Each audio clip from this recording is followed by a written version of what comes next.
sehat dan tetap semangat sementara stay at home bersama dengan keluarga di rumah.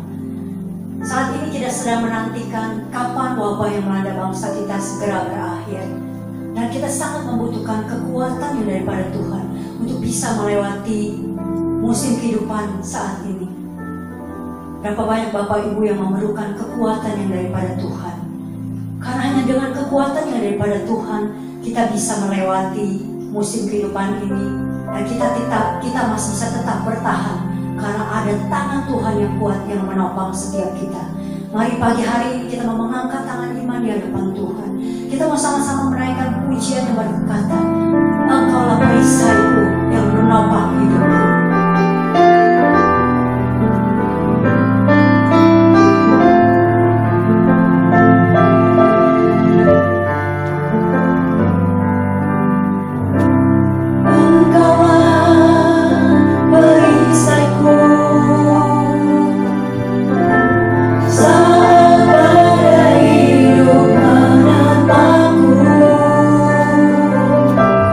Janjimu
sulit saat ini Tuhan. Pengharapan di dalam Engkau itulah yang menjadi kekuatan kami. Janji firman-Mu itulah yang menjadi kekuatan bagi setiap kami Tuhan. Untuk kami bisa melewati musim-musim kehidupan kami saat ini Tuhan. Kami sangat memerlukan Engkau Tuhan. Berfirman-Lah buat kami Bapa. Karena firman-Mu pelita bagi kaki kami dan terang bagi jalan kami. Karena firman-Mu itulah pribadi-Mu sendiri yang berbicara kepada setiap kami, yang menghiburkan kami, yang menguatkan kami, yang menopang kami Tuhan, untuk kami tetap berada di hadapan-Mu Tuhan sampai saat ini. Terima kasih biar kami tetap berada di dalam hadirat-Mu Tuhan. Kami tetap terkoneksi dengan Engkau hari-hari ini Tuhan. Kami tetap peka mendengar suara-Mu Tuhan. Engkau yang meneguhkan dan menguatkan kami. Mari Kau berbicara kepada setiap kami pagi hari ini Tuhan. Terima kasih ya Bapa. Kerajaan Allah yang ditegakkan dalam kehidupan kami dan tidak apa-apa yang terjadi. Berfirman buat kami, urapi hamba-Mu dengan kekuatan kuasa Roh Kudus-Mu Tuhan. Dan Kau mengurapi setiap kami dengan roh hikmat dan wahyu. Untuk kami menerima kebenaran firman Tuhan. Yang memerdekakan setiap kami pagi hari ini. Yang meneguhkan dan menguatkan setiap kami. Untuk kami tetap bertahan Tuhan. Terima kasih ya Bapa. Kami buka hati kami lebar-lebar untuk menyambut kebenaran firman Tuhan yang membangun manusia rohani kami pagi hari ini. Terima kasih Bapa. Kami sambut firman Tuhan dengan ucapan syukur pagi hari ini. Di dalam satu nama, di dalam nama Tuhan Yesus Kristus kami berdoa dan kami mengucap syukur. Kami siap menerima kebenaran firman Tuhan. Glory, haleluya, amin. Baik Bapak Ibu Saudara yang dikasihi oleh Tuhan, pagi hari ini mari kita mau sama-sama sambut pesan Tuhan buat setiap kita, yang memberi kekuatan buat kita semua, untuk kita semua tetap bisa bertahan melewati musim kehidupan di tengah-tengah bangsa kita yang kurang menyenangkan. Karena firman Tuhan itu adalah arah sendiri yang akan memberi kekuatan buat setiap kita. Kita sambut firman Tuhan dengan hati yang bersukacita. Shalom. Saudaraku yang dikasihi Tuhan Yesus, salam sejahtera dalam kasih anugerah Tuhan kita Yesus Kristus. Kita bersyukur kepada Tuhan kalau kita ada sebagaimana kita ada pada saat ini. Tuhan yang jaga, Tuhan yang lindungi, Tuhan yang pelihara kita. Saudara, seperti yang kita ketahui bahwa sampai saat ini pandemi COVID-19 belum reda. Ada satu pertanyaan besar yang mungkin muncul di dalam hati di antara kita. Masihkah ada harapan agar wabah ini selesai? Masihkah ada harapan untuk negara kita bangkit?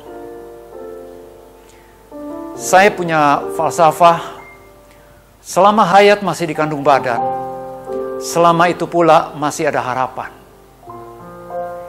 Dan harapan atau pengharapan itu yang membuat kita antusias dalam menjalani hari-hari hidup kita.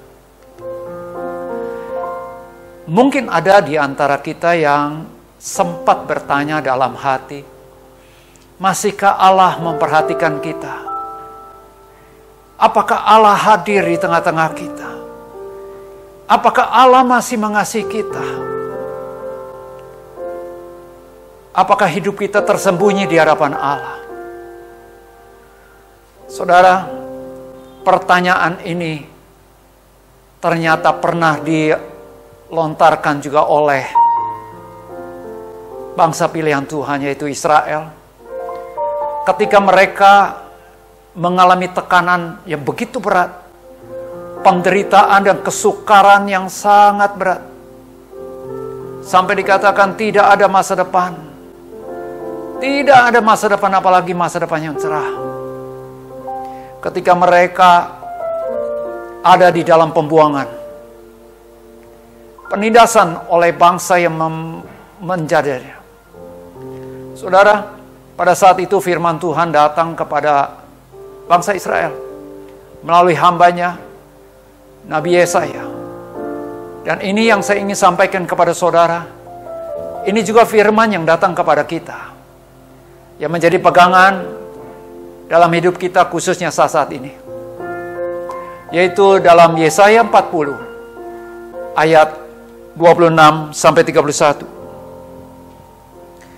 Dikatakan seperti ini, arahkanlah matamu ke langit dan lihatlah siapa yang menciptakan semua bintang itu dan menyuruh segenap tentara mereka keluar sambil memanggil nama mereka sekaliannya.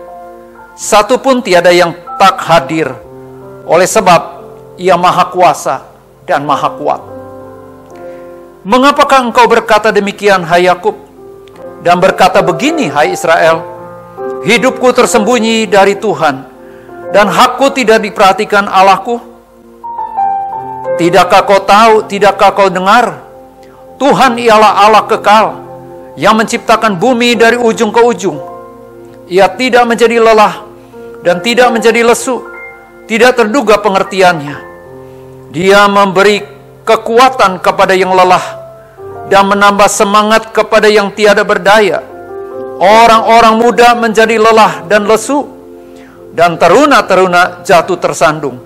Tetapi orang-orang yang menanti-nantikan Tuhan mendapat kekuatan baru. Mereka seumpama Raja Wali yang naik terbang dengan kekuatan sayapnya. Mereka berlari dan tidak menjadi lesu. Mereka berjalan dan tidak menjadi lelah. Saudaraku dikasih Tuhan Yesus, ayat ini penekanannya adalah di ayat terakhir. Dalam kondisi bangsa Israel mengalami tekanan yang begitu berat, hidup sangat susah, firman Tuhan datang. Dan di ayat 31 itu dengan tegas dikatakan, tetapi orang-orang yang menanti-nantikan Tuhan mendapat kekuatan baru. Mereka seumpama Raja Wali yang naik terbang dengan kekuatan sayapnya. Mereka berlari dan tidak menjadi lesu. Mereka berjalan dan tidak menjadi lelah. Ini kuncinya yang Tuhan ingin sampaikan kepada bangsa Israel pada saat itu. Dan ini juga yang Tuhan mau buat saudara dan saya. Dimanapun saudara berada saat ini, firman Tuhan datang kepada kita. Orang-orang yang menanti-nantikan Tuhan akan mendapatkan kekuatan baru. Ini yang janji adalah Tuhan, bukan manusia. Nah, ada pertanyaan yang akan kita renungkan, bahkan jawabannya justru menjadi kekuatan bagi kita. Pertanyaan yang pertama adalah, mengapa kita harus menanti-nantikan Tuhan? Khususnya di saat-saat ini. Kenapa Tuhan yang harus kita nanti-nantikan? Dari ayat-ayat sebelumnya kita bisa jumpai, ada beberapa alasan yang luar biasa. Kenapa kita harus menanti-nantikan Tuhan? Yang pertama, karena Tuhan Maha Kuasa dan Maha Kuat. Tuhan berkuasa atas segala-galanya. Seperti apa yang dikatakan di dalam 1 Tawari 29 ayat 12. Dikatakan seperti ini. Sebab kekayaan kemuliaan berasal daripadamu, dan engkaulah yang berkuasa atas segala-galanya. Dalam tanganmu lah kekuatan kejayaan. Dalam tanganmu lah kuasa membesarkan dan mengokohkan segala-galanya. Ayat itu dengan jelas menegaskan bahwa Tuhan itu Maha Kuasa. Dia berkuasa atas segala-galanya. Dia berkuasa untuk menolong, tapi juga menggelincirkan. Ayatnya ada di dalam 2 Tawari 25 ayat 8 dikatakan, dan jikalau mereka bergabung juga, bagaimanapun juga perbuatan dan kekuatanmu di dalam perang, Allah akan menggelincirkan engkau di depan musuh. Sebab Allah mempunyai kuasa untuk menolong dan menggelincirkan. Kenapa kita harus menanti-nantikan Tuhan? Yang pertama karena Tuhan Maha Kuasa. Segala kuasa ada di tangan Dia. Dia sangat berkuasa dan segala kuasa tunduk pada kuasanya. Ini yang pertama. Yang kedua, kenapa kita harus menanti-nantikan Tuhan di dalam masa-masa seperti ini? Saudara, yang kedua adalah karena Tuhan pencipta dan yang empunya. Dia pencipta langit dan bumi, Khalik langit dan bumi. Dia kurios. Dia pencipta, tapi dia juga yang empunya. Dia pemilik. Pemilik yang berkuasa penuh atas langit dan bumi dan segala isinya. Termasuk di dalamnya adalah dia pencipta manusia. Dia pencipta saudara dan saya. Dia yang berkuasa penuh atas saudara dan saya. Bahkan nyawa kita sebenarnya ada di tangan dia. Nyawa kita dia yang empunya. Kejadian 2 ayat 1. Dikatakan demikianlah diselesaikan langit dan bumi dan segala isinya. Setelah selesai Tuhan Allah menciptakan langit dan bumi dan segala isinya selama 6 hari. Ayat ini menegaskan. Demikianlah diselesaikan langit dan bumi dan segala isinya. Tuhan pencipta, tapi Tuhan juga yang empunya.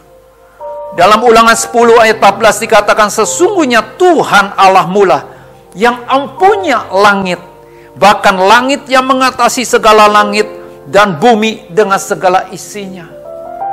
Dia pencipta, dia yang empunya, dia yang berkuasa penuh, dan dia yang berdaulat penuh.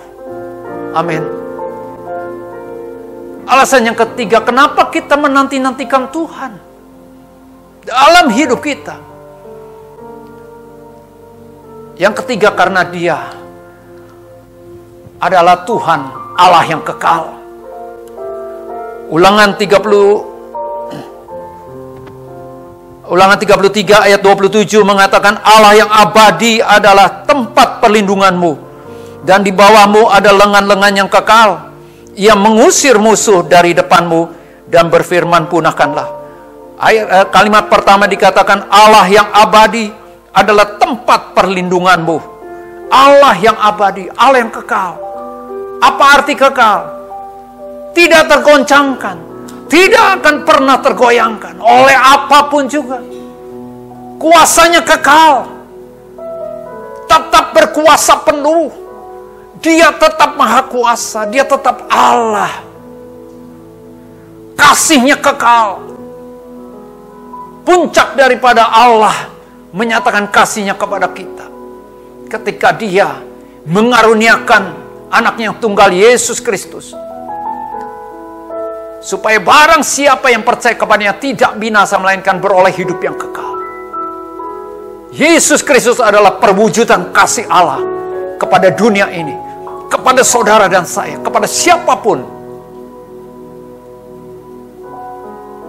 Dia tetap Allah. Selama-lamanya tetap Allah.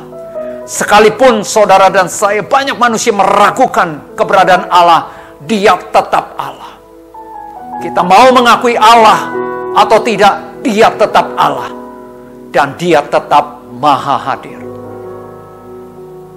Seperti ada pujian katakan, selamanya kau tetap Allah, walau dunia semua bergoncang, tak tergoyahkan kau tetap Allah. Dia tetap Allah. Yang keempat, kenapa kita harus menanti-nantikan Tuhan? Apalagi di dalam masa-masa yang sangat tidak menyenangkan ini. Alasan yang keempat adalah karena Tuhan Maha Tahu. Dia Maha Tahu. Semuanya terbuka di hadapan Dia. Bahkan Ayub 26 ayat 6 di situ ditegaskan bahwa dunia orang mati terbuka di hadapannya. Dunia orang mati terbuka di hadapan Allah. Tempat kebinasaan pun tidak ada tutupnya. Semuanya terbuka, tidak ada yang tersembunyi. Apalagi keadaan saudara dan saya. Bahkan setiap langkah-langkah kita Dia tahu. Dia tahu juga keadaan hati saudara dan saya saat ini. Mungkin ada di antara kita banyak yang mengalami ketakutan. Dia tahu. Dia tahu ada di antara kita yang khawatir akan masa depan keluarganya. Dia tahu. Dan dia tahu juga jalan keluar yang terbaik buat saudara dan saya. Dia tahu cara yang tepat untuk menyelesaikan masalah saudara, keluarga saudara, masalah saya dan keluarga saya, masalah bangsa kita. Dia tahu cara yang terbaik. Dengan kata lain, kita tidak perlu mengajari Tuhan. Justru sebaliknya, kitalah yang harus diajari oleh Tuhan. Dia Maha Tahu. Dia Maha Tahu. Dia Maha Tahu. Semuanya terbuka di hadapan Dia. Ini alasan yang keempat. Kenapa kita harus menanti-nantikan Tuhan? Alasan yang kelima. Kenapa kita harus menanti-nantikan Tuhan? Karena Tuhan itu Maha berpengertian. Maha berpengetahuan. Bahkan sumber pengetahuan ada padanya. Sumber pengertian ada di dalam dirinya. Tidak akan pernah terselami jalan-jalannya, keputusan-keputusannya, ketetapan-ketetapannya.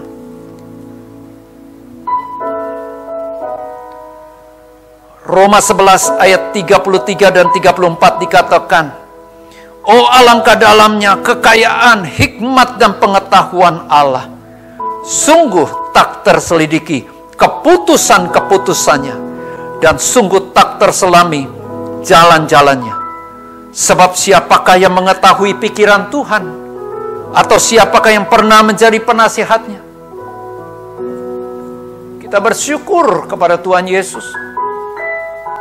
Barang siapa yang percaya kepada Dia, menerima Dia, mengundang Dia, Alkitab dengan tegas katakan, kita akan beroleh karunia Roh Kudus. Roh Kudus akan menyatakan hal-hal yang tersembunyi dari pikirannya Tuhan. Tetapi itu pun terbatas karena kemampuan kita untuk memahami, untuk menerimanya. Tidak ada seorang pun yang dapat mengerti, memahami pikirannya Tuhan. Ayat 29, ayat 28 dari Yesaya 40 tadi dikatakan, tidakkah kau tahu, tidakkah kau dengar, Tuhan ialah Allah kekal yang menciptakan bumi dan dari ujung ke ujung. Ia tidak menjadi lelah dan tidak menjadi lesu, tidak terduga pengertiannya. Banyak orang termasuk di antara kita bertanya-tanya, kenapa ini terjadi? Apa rancangan Tuhan buat kita? Apa rancangan Tuhan buat negara ini, buat dunia? Apa kehendak Tuhan? Semuanya sudah tertulis di Alkitab, di firman Tuhan. Namun kita perlu minta pimpinan Dia. Dia yang dapat menyingkapkan satu persatu. Dia yang maha berpengertian. Dia juga yang maha bijaksana. Dia tahu yang terbaik buat setiap orang. Dia tahu yang terbaik juga buat bangsa negara kita. Kita menanti-nantikan Tuhan karena Tuhan maha berpengertian, maha berpengetahuan, dan maha bijaksana. Saudara, maka sangat tepat kalau kita terus menanti-nantikan Tuhan. Menanti-nantikan Tuhan dan menanti-nantikan Tuhan. Lalu ada pertanyaan berikutnya. Apa janji Tuhan buat setiap kita kalau kita menanti-nantikan Tuhan? Di ayat 31 dari Yesaya 40 itu dengan jelas, dengan tegas katakan, orang-orang yang menanti-nantikan Tuhan, saudara dan saya yang menanti-nantikan Tuhan, mendapat kekuatan baru. Mereka seumpama Raja Wali yang naik terbang dengan kekuatan sayapnya. Mereka berlari dan tidak menjadi lesu. Mereka berjalan dan tidak menjadi lelah. Saudara, mungkin saat ini ada di antara kita yang mulai lemah. Bukan lemah secara fisik, tapi mulai dari lemah secara iman. Kerohanian kita lemah. Mental kita mulai down. Saudara, firman Tuhan datang pada saat ini. Nanti karena Tuhan, maka saudara dan saya akan beroleh kekuatan. Bukan asal kekuatan, tetapi firman Tuhan katakan kekuatan baru. Kekuatan baru. Dalam terjemahan lain katakan begini. Orang yang menantikan Tuhan, sebenarnya dia sedang memperbaharui kekuatannya. Kekuatan imannya, kekuatan pengharapannya, kekuatan mentalnya. Ada satu ungkapan yang saya dapatkan, ini sangat menarik. Dikatakan begini dalam bahasa Inggrisnya. The important thing about a problem is not its solution, but the strength we gain in finding solution. Artinya, hal penting dari sebuah masalah bukanlah penyelesaiannya, tetapi kekuatan yang kita peroleh untuk mencari dan menemukan dan mendapatkan solusinya. Kekuatan. Kita beroleh kekuatan. Dan Alkitab mencatat bahwa orang yang mendapatkan kekuatan baru itu seperti seekor burung Raja Wali yang naik terbang dengan kekuatan sayapnya. Kita tahu sama-sama, salah satu kehebatan, kelebihan, keunikan daripada seekor burung Raja Wali adalah ketika badai datang mau menerpa dia, justru dia merentangkan kedua sayapnya, dan badai itu membuat dia semakin meninggi, semakin naik. Dan atas ada satu klip atau satu gambar yang menggambarkan bahwa ketika seekor burung Raja Wali mengangkat kedua sayapnya ini terbang, pandangannya diarahkan kepada sinar matahari. Saudara, ini menggambarkan kita yang mau menanti-nantikan Tuhan, yang mendapatkan kekuatan baru. Pengertiannya apa? Pengertiannya adalah orang yang mendapatkan kekuatan baru, dia tidak kalah dengan masalah atau menyerah dengan masalah. Justru orang yang mendapatkan kekuatan baru, dia mampu untuk mengatasi masalah. Kenapa mampu? Karena dapat kekuatan baru. Bukan kekuatan baru dari dirinya, tapi kekuatan baru dari Tuhan yang Maha Kuasa. Dia dapat hikmat yang baru, dapat akal budi yang baru. Ini yang pertama. Pengertian dari orang yang menanti-nantikan Tuhan mendapatkan kekuatan baru. Dia mampu mengatasi masalah. Seberat apapun, dia telah mendapatkan kekuatan baru. Kenapa? Karena dia menanti-nantikan Tuhan. Dan Tuhan yang memberikan dia kekuatan. Tuhan yang memberikan dia jalan keluar. Ya. Namun di ayat 31 dari Yesaya 40 ini berbicara tentang kekuatan secara roh, secara spirit, juga secara iman, semakin kuat. Dan itu akan berdampak kepada kekuatan secara jiwa maupun secara tubuh. Kekuatan.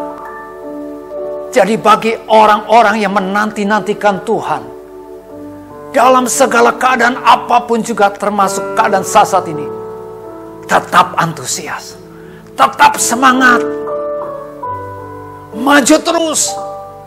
Kita lakukan apa yang harus kita lakukan. Kita kerjakan, memang harus kita kerjakan. Apapun yang dapat kita kerjakan sesuai dengan kehendak Tuhan. Tidak ada istilah menyerah. Tidak ada istilah putus asa, putus harap.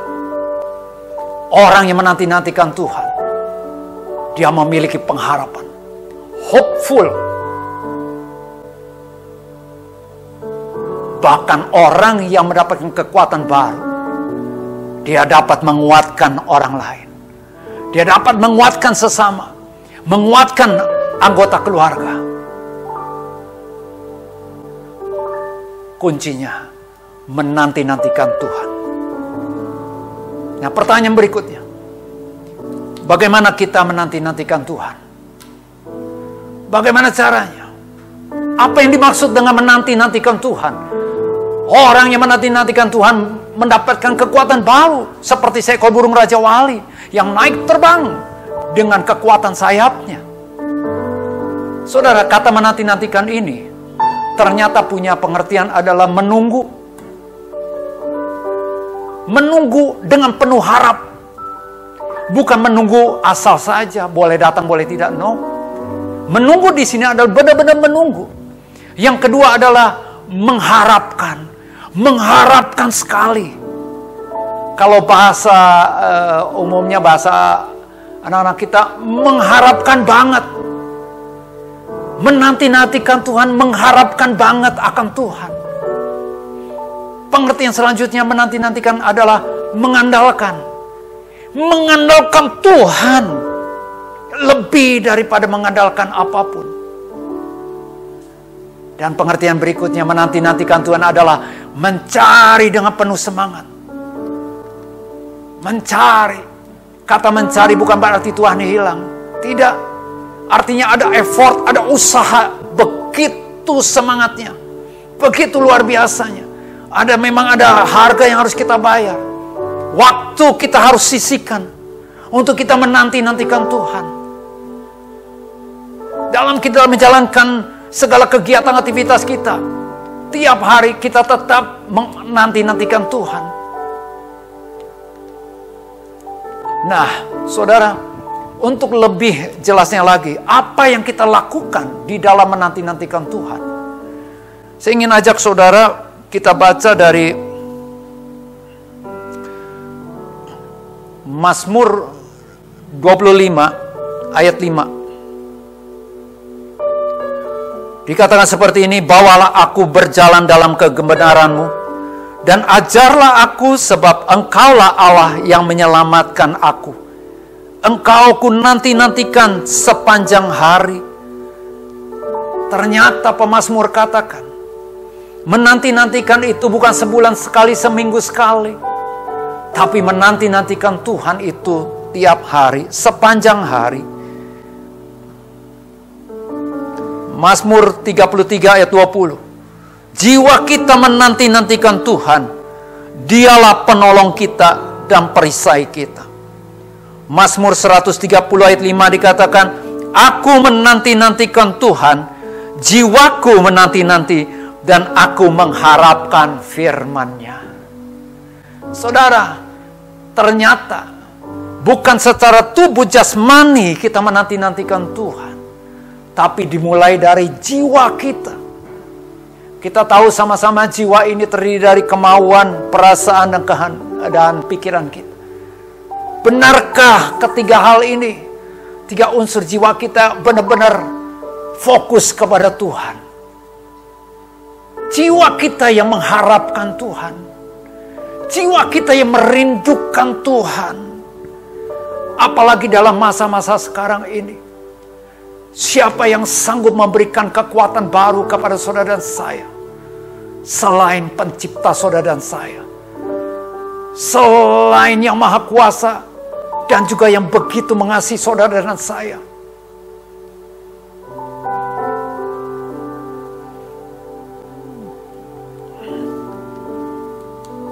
Saudara, kalau kita perhatikan, di ayat tadi dikatakan di ayat 31, seekor burung Raja Wali naik terbang dengan kekuatan sayapnya.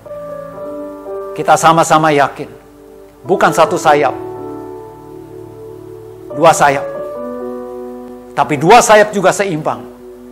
Tidak ada yang panjang sebelah, tidak ada yang satu lemah satu kuat. Dua-duanya seimbang, kuat. Sama rentangannya, sama besarnya, sama kapasitasnya. Kedua sayap dari seekor burung Raja Wali ini, kiri dan kanan, ini sama kuat untuk mengangkat badan daripada burung tersebut. Nah, saudara, saya renungkan, orang yang menanti-nantikan Tuhan, jiwanya merindukan Tuhan sepanjang hari. Paling tidak ada dua aspek, dan dua ini harus seimbang. Yang pertama adalah doa, pujian, dan penyembahan. Ucapan syukur kepada Tuhan. Dan yang kedua, saya boleh katakan sayap yang kedua adalah firman Tuhan. Baca dan renungkan, dan kita belajar mempraktikkan dengan kekuatan Tuhan. Ada waktunya kita mulai berdoa. Dalam satu hari, tentukan hari, dan saya sangat menganjurkan kepada saudara, kepada kita semua. Mulailah hari-hari hidup kita dengan kita doa. Kita mengeluarkan kata-kata pujian kepada Dia. Kita belajar mengucap syukur kepada Dia atas segala sesuatu yang Tuhan telah karuniakan kepada kita. Dan yang berikutnya, jangan lupa, kita tetap jangan lewatkan satu hari tanpa baca, renungkan, perkatakan firman Tuhan. Lebih daripada kita memperkatakan hal-hal yang negatif. Karena mati dan hidup seseorang dikuasai oleh lidah. Siapa yang suka mengemakannya akan memakan buahnya. Biarlah kita suka mengemakan firman Tuhan. Doa, pujian, penyembahan, dan ucapan syukur. Ini kita lakukan juga bersama dengan anggota keluarga kita. Tuhan izinkan masa-masa seperti ini, di mana semua stay at home, work at home, learn at home. Juga kita worship at home. Inilah kesempatannya. Dan saya ingin sampaikan, belum tentu kesempatan itu terulang kembali. Di mana masa-masa ini, masa-masa kita, keluarga kita membangun sebuah persekutuan, sebuah mesbah. Kita melatih anggota keluarga kita bersama dengan diri kita sendiri untuk kita selalu menanti-nantikan Tuhan. Nantikan Tuhan, nantikan Tuhan. Lihat, ketika kita melakukan kedua hal itu, tanpa kita sadari, ada satu kekuatan yang dari Tuhan sendiri membangkitkan iman kita, menguatkan, meneguhkan spirit kita. Bahkan saya sangat yakin firman Tuhan katakan, orang yang bertekun dalam firman, dia akan mendapatkan pengertian, dapat pencerahan yang lebih lagi, dapat akal budi yang baru. Mari saudara, seberapa banyak di antara saudara yang mau mendapatkan kekuatan baru? Bukan seminggu sekali, bukan sebulan sekali, tapi tiap hari kita dapatkan kekuatan baru. Kuncinya, nantikanlah Tuhan. Nantikanlah Tuhan. Adakan waktu khusus. Kita benar-benar serius. Sungguh-sungguh kita menantikan Tuhan. Lihat, saya sangat yakin Tuhan tahu waktu yang tepat untuk menggenapkan janjinya. Saya sangat yakin Tuhan akan menyatakan kuasanya kepada kita, juga buat bangsa negara kita. Mari Bapak Ibu Saudaraku ini kasih Tuhan Yesus. Kita akan nyanyikan pujian ini dengan sungguh-sungguh dari hati yang mengharapkan Tuhan memberikan kekuatan baru, semangat baru.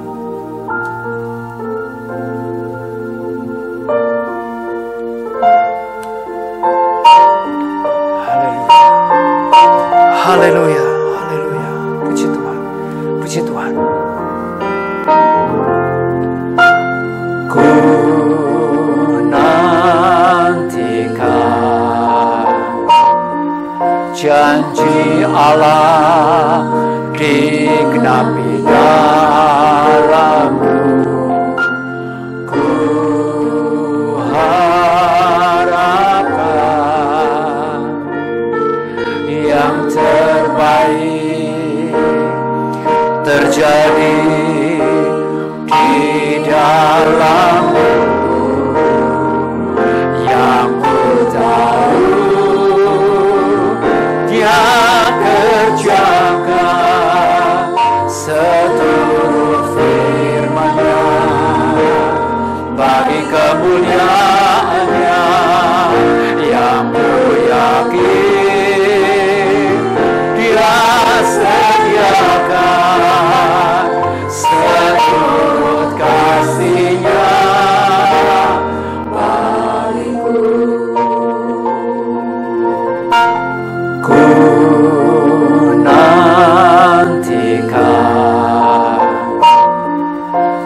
janji Allah digenapi dalammu. Ku harapkan yang terbaik terjadi di dalammu. Yang ku tahu Dia kerjakan seturut firman-Nya bagi kemuliaan-Nya. Yang ku yakin Dia sediakan seturut kasih-Nya bagiku. Yang ku tahu Dia kerjakan seturut firman-Nya bagi kemuliaan-Nya. Yang ku yakin Dia sediakan seturut kasih-Nya bagiku. Seturut kasih, seturut kasih-Nya, seturut kasih-Nya, seturut kasih-Nya bagiku.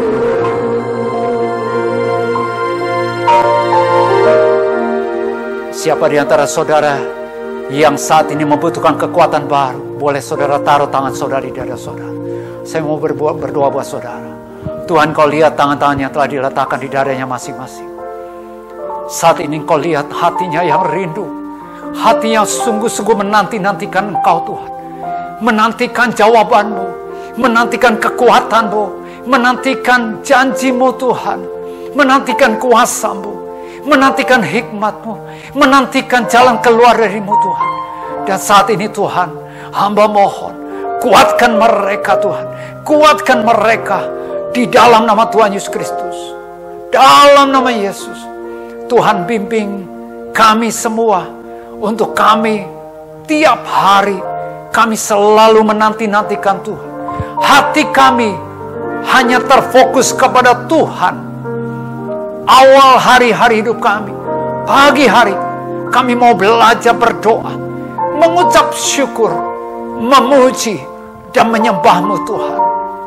Dan kami juga adakan waktu untuk kami membaca, merenungkan, memperkatakan, dan melakukan, mempraktikkan firman-Mu, perintah-Mu Tuhan. Dan kami percaya ada kasih karunia Tuhan, pertolongan Roh Kudus yang membuat kami dapat melakukan firman-Mu tiap hari. Terima kasih Tuhan, terima kasih. Di dalam nama Tuhan Yesus Kristus. Terima kasih Bapak. Mari Bapak Ibu Saudaraku dikasih Tuhan Yesus. Sama-sama kita bangkit berdiri.